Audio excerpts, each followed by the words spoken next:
ناداں گر گئے سجدے میں جب وقت قیام آیا۔ اس میں کچھ شک ہی نہیں کہ تو معبود بھی ہے، اس میں کچھ شک ہی نہیں کہ تو مسجود بھی ہے۔ اے میرے مالک اموال و نفس مجھ کو جگا، میں کہ سجدے میں ہوں اب تو مجھے قم کہہ کے اٹھا۔ قم باذن اللہ سے تقویم جماعت کر دے، میرے مولا کوئی سرخیزی کی ساتھ کر دے۔ صدر ذی وقار اور عزیزان محفل سلامت رہی۔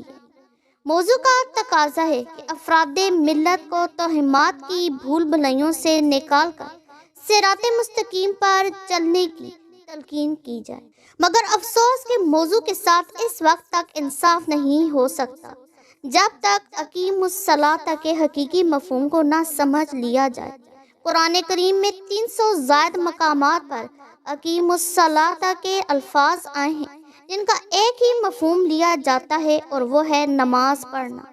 لیکن اگر ہم سورہ کوثر میں فصلہ کے معنی پر غور کریں تو ہمیں معلوم ہوگا کہ یہ ایک ایسے نظام کے قیام کی بات بھی ہے جسے الکوثر یعنی خیر کثیر کے طور پر حضور صلی اللہ علیہ وآلہ وسلم کے قلب اطہر پر نازل فرمایا گیا ہے۔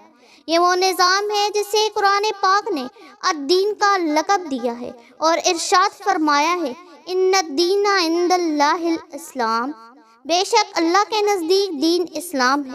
چنانچہ ہمارے موضوع میں کثرت عبادت پر تعمیر ملت کے کاموں کو ترجیح دی گئی ہے اور تعمیر ملت کو قیام جبکہ کثرت عبادت کو سجدے سے تشبیہ دی گئی ہے۔ یہ ناداں گر گئے سجدے میں جب وقت قیام آیا۔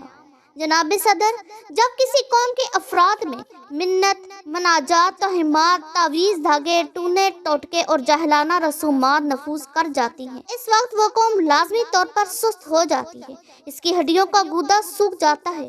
وہ اپنے اچھے کاموں کا کریڈٹ خود لیتے ہیں اور اپنے برے کاموں کو تقدیر خداوندی کے کھاتے میں ڈال دیتے ہیں۔ ان پر مصیبت پڑتی ہے تو خود ہاتھ پاؤں ہلانے کی بجائے دعاؤں اور نوافل پر زور بڑھا دیتے ہیں، حالانکہ قرآن پاک میں ارشاد باری تعالیٰ ہے لیس للانسان الا ما سعی، انسان کے پاس کوشش کے سوا کچھ نہیں، تو پھر وہ کوشش جو انسان کا اکلوتا سرمایہ ہے کیوں کر ترک کر دی جاتی ہے؟ عمل سے زندگی بنتی ہے جنت بھی جہنم بھی، یہ خاکی اپنی فطرت میں نہ نوری ہے نہ ناری ہے۔ میرے ہم مکتب دوستو، اگر آپ واقع کربلا پر نظر کریں تو قیام کے حقیقی معنی آپ پر واشگاف ہوں گے۔ حضرت امام حسین رضی اللہ تعالیٰ عنہ اگرچہ میدان کربلا میں بھی اپنے خالق کے حضور سر بسجود تھے، مگر وہ فی الحقیقت حالت قیام میں تھے۔ یہ ہوتا ہے قیام۔ جابر اور ظالم حکمران کے سامنے کلمہ حق کہنا حقیقی قیام ہے۔ چنانچہ وہ ایک سجدہ شبیری ہی تھا جس کے معنوی قیام نے ملت اسلامیہ کی ڈوبتی ناؤ کو سہارا دیا اور رہتی دنیا تک کے لیے سنبھال لیا۔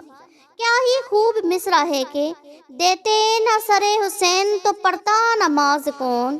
ایک اور شاعر نے اس سے بھی خوبصورت منظر کشی کی ہے، شبیر کی نماز کا اعجاز دیکھیے، سجدہ نا تمام عبادت تمام ہے۔ جناب صدر، چنانچہ تعمیری ملت قیام ہے، تسخیر کائنات قیام ہے، تشکیل ذات قیام ہے، تعمیل دستور معاشرت قیام ہے، تکمیل منشور سیاست قیام ہے، احترام آدمیت قیام ہے اور یقین محکم عمل پہم اور محبت فاتحہ عالم قیام ہے۔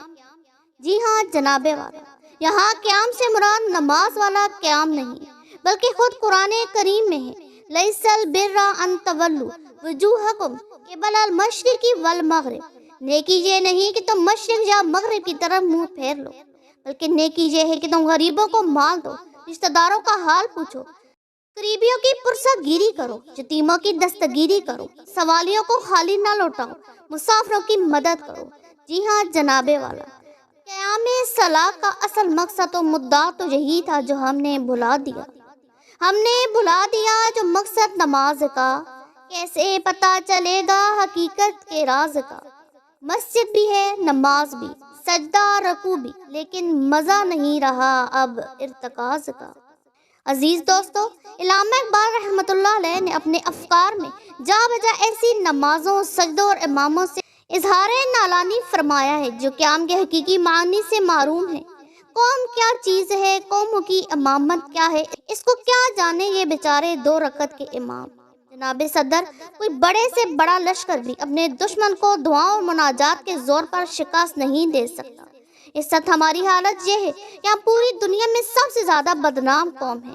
ہمیں پتھر کے دور کے لوگ کہہ کر نفرت اور حقارت کی نگاہ سے دیکھا جاتا ہے۔ یہی وقت قیام ہے، یہی وقت ہے جب ہم دنیا کے سامنے یہ ثابت کریں گے کہ ہم افیون کھا کر اور لمبی تان کر محض تسبیحات نہیں رول رہے، بلکہ ہم اب بھی حرکت میں ہیں۔ ہمیں ثابت کرنا ہوگا کہ ہم میں ٹیلنٹ ہے، توانائی ہے، ولولہ ہے، جوش ہے، جذبہ ہے، ہمت ہے، استقامت ہے۔ جہاں کا تیر و تبر تیرے نام ہے پیارے، زمانے بھر کی زبانیں بے نیام ہے پیارے۔ اٹھو کہ مسجد و معبد سے اب نکل آؤ، یہ وقت سجدہ نہیں ہے، قیام ہے پیارے۔ آپ کی سماعتوں کا شکریہ۔